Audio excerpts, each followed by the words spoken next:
วะ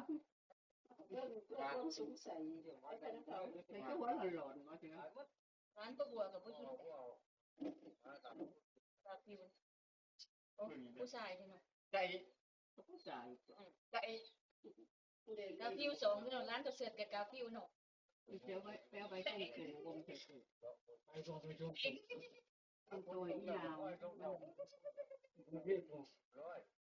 คนนั้นไปเอาโรงพยาบาลนี่เขาเสิร์ชไหน แล้วไปกรุงเทพกัน แล้วไปนั่งในโรงกรุงเทพอันนั้นไปได้มาไปขาวไปน้ำรถตู้ฝากไปน้ำรถตู้ เทอมไม่เทอม โมจมนะ เขาก็ไปนั่งเที่ยงโชเฟอร์ไปเลย ถ้ามันอยู่มันตลอดเนาะหลอกคุณ เขาเลาะ เขาหลอกหาความกับฟองน้ำเขาบอกกันเซ็กซี่เขาอีกโน้มบุญน่ะเขาหลอกยันกระตกหน้าเขาเลยนะ